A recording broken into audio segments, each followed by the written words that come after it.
What up, though, everybody? Welcome back to Daily Upside, the show where we talk about sports cards every day. I'm your host, Keenan Rivals, and a lot of good things going on today. Look, waking up and looking at the NBA and just the sports cards market and seeing what's going on. I'm not going to lie, it's a lot of fun. I should have started this like segment of the podcast a long time ago. Getting right into it, you guys know I rock with The Athletic. I'm looking here and look, they're going crazy with NBA articles right now. They're firing up all kind of trade machines. And this one's just talking about the Knicks. The Knicks are going to be very interesting next year. They have a young core, some really good talent, but they also have the potential to move some of those pieces. And I saw some really interesting trades here, and it just got me thinking, I forgot the Knicks had Dennis Smith Jr. and his possible potential. I forgot they had, the 8th pick, and maybe they're looking to move up. And I was just looking at all the different trade options, and it just got me like really excited about basketball. And this is what I'm talking about, where I tell you guys this news that's going to be coming out, it's going to get you sucked back into basketball, because you're going to start thinking like, oh, what if this happens? And what if that happens? And, you know how we are. We're really basketball centric. And, I was kind of scrolling through this, and some of these plays, I just hated them. I hate when these trade machines do like rotation player for rotation player. Thaddeus Young and moving up 4 spots. That's kind of boring. The draft's not that deep to do that. But I saw one trade that was pretty interesting here. If I scroll down, where is it at? The Knicks getting Victor Oladipo. That was pretty interesting. Obviously, that would take a lot of, their future first round picks, which is kind of risky, but obviously I'm a big Victor Oladipo fan. Him at the point guard and RJ Barrett at shooting guard. That's a pretty effective combo. It's not going to get them anywhere, but that's a pretty effective combo. And then I saw another one that kind of blew me away. And obviously this is just a, trade projection or idea, but it was the Knicks letting go of Mitchell Robinson. Everybody's really high on him, moving him to the Warriors and, trading up to that 2nd pick. So, this is not so much about the Knicks, but it's more about the Warriors. That 2nd pick is going to be really, really interesting. I think it's just going to be a big conversation of the offseason. Are the Knicks going to go with LaMelo? Are they getting Anthony Edwards? Are they going to trade for a center? Whatever they decide to do, I think that's just going to push the card prices up of Stephen Curry. You guys know I bought some Stephen Curry cards super early in the year, and since then they've went pretty parabolic. So looking for a lot of Warriors hype coming up this offseason.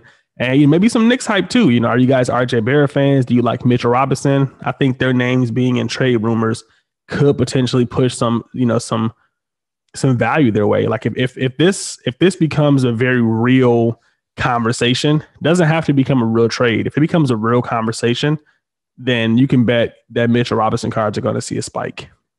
In other news, I'm looking here at, The Athletic again, and they're talking about the Hawks and what they're going to do. The Hawks have a super young core. They have a lot of money, and they have some decisions to be made. Do they want to let some people go? Do they want to pay for John Collins? Are they going to bring in a vet? And, there was just a lot of different trade scenarios here. I saw them talk about like if they could potentially get Ben Simmons or Joel Embiid or Donovan Mitchell. That was crazy to me. Like, trading John Collins and DeAndre Hunter, somebody who they were super high on, and moving up and getting, one of those players would be like, that would be intense. The Hawks would be like a threat. Like if they added a superstar in exchange for one of those players, they'd be a threat. Could you imagine, like, I don't know what I'm reading here, but I just saw Giannis's name. Could you imagine Trae Young and Giannis? Where did I see Giannis? That's all I had to see. Could you imagine that tandem? I think these are the kind of articles that's going to push people back into sports cards, and rightfully so, because, Trae Young, in my opinion, he's a buy. He's somebody that I've been buying up like crazy. Got a lot of his court size, his immaculate, his select court size silver. And, he's still going down in price. We see over the last 2 weeks, he's down about $20, about 5%. And, $380 for that card isn't bad compared to Luka, who's going for $1,200. People talk about, Trae Young not being able to play defense and different things of that nature. And it's like, who cares? Like, James Harden can't play defense, and he's gotten better, but James Harden couldn't play defense, and he's a MVP. Luka's one of the worst defenders in the league, and he's a future potential MVP. Like, if Trae Young goes out there and he puts up 30 and 10, they're not going to care if he plays defense. He's a 6'1" guard. They're going to get some people around him to play defense. All you need is one of those horrible shooting guards that every team has that can play defense. It would be amazing if he was a two-way player, but that's just not that common. And it's really not that common in point guards. So I hate when people have that argument. If Trae Young is going to go out there and he's going to score, and if he can get the right people around him to get, the Atlanta Hawks to, just winning some games, then his cards are going to surge. He is the ultimate show.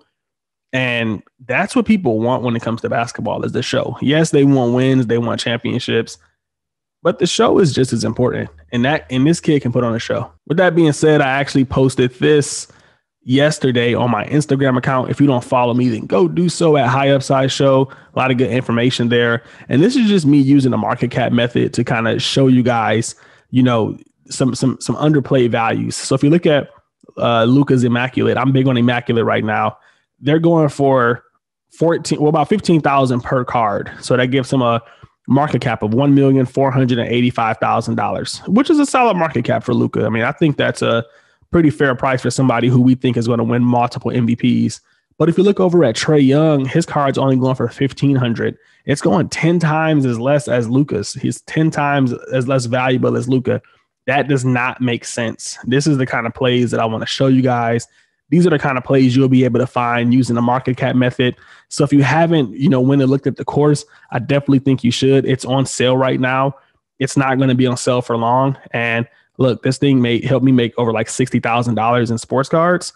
And if you want to find undervalued plays like this, then definitely check it out. But yeah, what do you guys think of this? Like if you had $15,000, would you rather have one Luka or would you rather have 10 Trae Youngs? I know what I'm picking, but I'm interested in hearing what you guys think.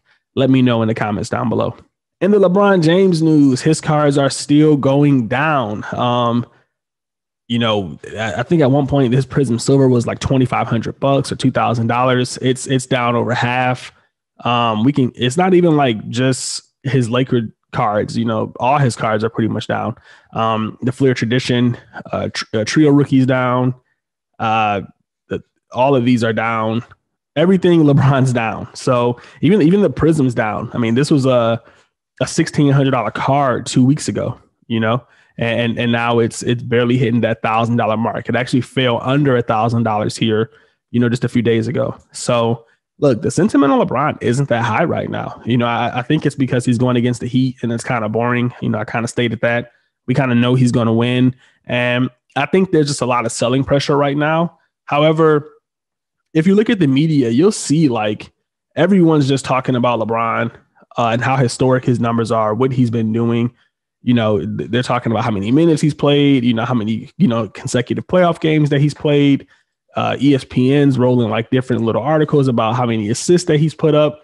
I think LeBron's time is going to come during like the offseason. Like there was like this comparison between LeBron and Kawhi and LeBron and Giannis.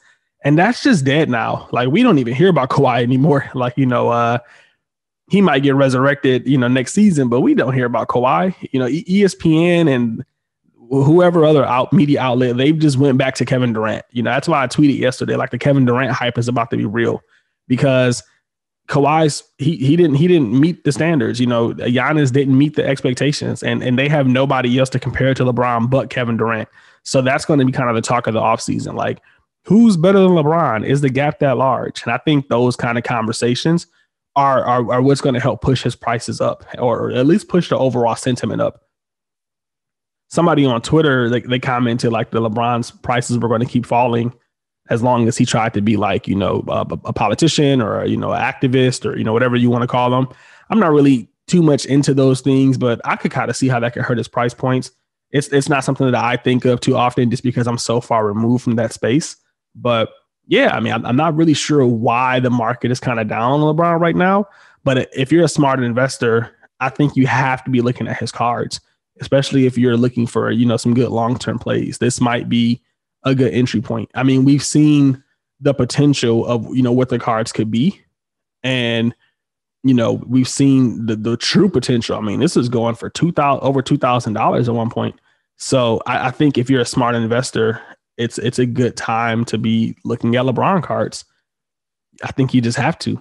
And other news, we talked about inserts here a few days ago. And look, remember that blank slate I showed you? Well, it just hit a new all-time high. I mean, this card is now over $8,000, which is pretty high for just like a random insert card. You know, I'm a big fan of Court Kings. I love when insert cards go like, you know, kind of parabolic because it brings light to the set. You know, I think Court Kings is a great set, super underrated, especially, if you apply the market cap method. So yeah, if you're like into, insert cards or you think they're going to be like the future, then blank slate might be one to look at, especially if you don't like the kaboom. They have a nice variety. One thing I guess I don't like about the set, I could say, is it's pretty much the same every year. So I don't know how I feel about that in terms of if multiple players are in the set. Maybe they only put, one player in the set and then they don't put him in again. Nope, because LeBron has multiple. So yeah, I mean, I don't know how you guys feel about that, but it's pretty consistent, amongst the years. So other than that, I just think it's a beautiful set. It's super, super, super sleek. It's almost like the what set is that? The card that has like the spray background. I don't know, but inserts might be a play. Let me know what you guys think about blank slate, if you like it or if you prefer kaboom. Now, before we wrap this up, I do want to, kind of bring you guys a question. Somebody actually DM me this question. I was talking about Giannis' Select Silver over on Instagram and just pretty much saying that it was a solid buy at these price points. I know $8,000 is a lot of money, but compared to where they used to be at, it's a pretty solid buy if you think Giannis is going to be the future of the NBA. And, somebody reached out to me and was like, do I buy a Giannis Select Silver? Or do I buy like 30 or 40 Joel Embiid Select Silvers? So, I mean, he already has my answer, but I'm curious to know what you guys think. Are you going with one Giannis? Or are you loading up on 30 or 40 of these Embiid Select Silvers? Let me know what you guys think in the comments about that. Super interested in seeing what the overall market thinks is the better investment. As always, I want to shout out everybody who supported me on Patreon. Big, big, big shout out to you guys. I hope you guys are enjoying the content. If it wasn't for, this Patreon, I wouldn't be able to bring content daily now. So if you haven't went ahead and subscribe, please do so. I mean, it's a little bit of money that goes a long way. I just released the Sports Cards Pick of the Week. So if you go ahead and sign up, you do get access to that. Plus, you just get access to everything else that I've, been putting out. So a lot of the podcast, a lot of, Sports Cards Pick of the Weeks, a lot of hidden articles. Definitely go check it out. It's a really good value for $4. If you want to go ahead and go with the $8, contribution, that's going to get you access to the Discord. Only 7 spots left to join. So yeah, I hope you guys enjoyed this. Just want to thank everybody for checking out the content. Super excited that I get to do this every day. It means a lot to me. I'll catch you guys in the next one. Happy investing and see you tomorrow.